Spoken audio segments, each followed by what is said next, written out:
อย่าตัดสินต้นไม้เพียงเพราะมันปลูกอยู่ในพื้นที่ใดพื้นที่หนึ่งบ่ได้แน่นอนต้นไม้แต่ละชนิดมันเจริญเติบโตในพื้นที่ในดินที่แตกต่างกันต้นกระบองเพชรมันสามารถเจริญเติบโตอยู่ในดินทรายดอกบัวมันสามารถเจริญเติบโตอยู่ในขี้ตมและมีน้ำที่สามารถรอเลี้ยงมันได้และต้นไม้ชนิดอื่นๆมันก็อยู่ในพื้นที่และดินที่แตกต่างกันและชีวิตเฮาเดเป็นอย่างคนหลายๆคนคือมักเปรียบเทียบและตัดสินเพียงเพราะเขาเฮ็ดสิ่งใดสิ่งหนึ่งบ่ได้ถ้าท่านเปรียบเทียบแบบนั้นก็หมายความว่าท่านกำลังให้ต้นเขาไปอยู่ในดินทรายถ้าท่านกำลังคิดเดียวนั้นก็เปรียบเสมือนท่านให้ดอกบัวไปอยู่ในดินทรายแน่นอนสิ่งเหล่านั้นมันบ่สามารถที่จะเจริญเติบโตได้คนเฮาก็เช่นกันเขาเฮ็ดสิ่งใดสิ่งหนึ่งบ่ได้บ่ได้หมายความว่าเขาโง่บ่ได้หมายความว่าเขาบ่มีความรู้ความสามารถบ่ได้หมายความว่าเขาบ่ได้เป็นคนฉลาดแต่ทุกคนมีความรู้มีความสามารถที่แตกต่างกันมีความฝันมีเป้าหมายมีชีวิตที่แตกต่างกันเปรียบเสมือนต้นไม้ที่เจริญเติบโตในดินที่แตกต่างกันเฮาบ่ควรเว้าว่าต้นไม้ต้นนั้นปลูกยากแต่เฮาฮู้บ่ว่าเฮาฮู้ต้นไม้ต้นนั้นดีส่ำใดเฮาฮู้ดินที่เหมาะสมกับมันส่ำใดก่อนเฮาจะไปเว้าใส่ต้นไม้นั้นก่อนเฮาจะไปเว้าใส่คนอื่นว่าเขาโง่เขาบ่มีความรู้บ่มีความสามารถแทนที่เวลาที่เขาเฮ็ดสิ่งใดสิ่งหนึ่งแล้วเขาบ่มีกำลังใจ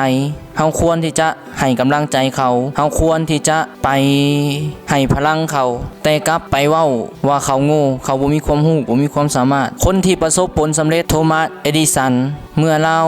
ยังน้อยเราไปโรงเรียนและทางโรงเรียนได้ส่งกระดาษแผ่นหนึ่งให้เราแล้วบอกกับเราว่าให้เอากระดาษแผ่นนี้ให้แม่เจ้าและให้แม่เจ้าอ่านคนเดียวเมื่อโทมัสเอดิสันกลับเมื่อเฮือนเราได้ยื่นกระดาษแผ่นนั้นให้แม่ของเราแล้วบอกให้แม่ของเราเปิดอ่านเมื่อแม่ของเราเห็นเจี้ยกระดาษแผ่นนั้นอ่านเจี้ยกระดาษแผ่นนั้นน้ำตาแม่ของเราก็ไหลออกมาพร้อมอ่านออกมาว่าลูกเป็นคนอัจฉริยะทางโรงเรียนบ่สามารถที่จะซิดสอนได้หลังจากนั้นแม่ของเราก็ได้ซิดสอนบทเรียนซิดสอนโทมัสเอดิสันด้วยตัวของเราเองเมื่อแม่ของเราสิ้นลมหายใจโทมัสเอดิสันประสบผลสำเร็จและเรา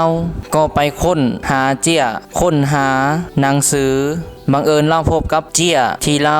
ได้จากโรงเรียนในมือนั่นและเราอ่านเบิ่งที่จริงแล้วทางโรงเรียนบ่ได้เขียนบอกเราว่าเราเป็นอัจฉริยะแต่แม่ของเราบอกกับเราว่าเราเป็นอัจฉริยะแทนที่แม่ของเราจะอ่านว่าลูกของเราโง่ลูกของเรา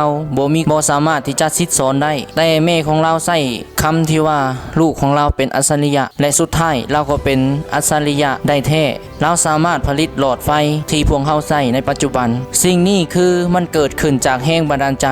มันเกิดขึ้นจากการปลูกฝังจิตสำนึกของแม่เราที่มีให้โทมัสเอดิสันจนเราประสบผลสำเร็จเมื่อลูกเรียนบ่ได้เมื่อลูกเฮ็ดสิ่งใดสิ่งหนึ่งบ่ได้อย่าเฝ้าตัดสินเขาว่าเขาโง่อย่าพาเว้าใส่เขาว่าเป็นหยังคือเฮ็ดบ่ได้คือกับคนนั่นคือกับคนนี้อย่าเปรียบเทียบเขาใส่กับคนอื่นเพราะว่ามันจะเฮ็ดให้ตัวของเขาบ่มีคุณค่าด้อยค่าลงอย่าเอาดอกบัวไปปลูกที่ดินทรายอย่าเอาต้นไม้อย่าเอาต้นกระบองเพชรไปปลูกอยู่ที่ขี้ตมบอนที่สามารถปลูกดอกบัวได้เพราะว่าทุกคนมันแตกต่างทุกคนมีความรู้มีความฝันมีความสามารถที่แตกต่างอย่าตัดสินดอกบัวโดยการบ่สามารถปลูกอยู่ที่ดินทรายได้หวังว่าวิดีโอนี้จะเป็นประโยชน์และจะเป็นกำลังใจให้อีกหลายๆคนข้าพเจ้าพุทธสอนผู้ศรีหราชขอขอบใจ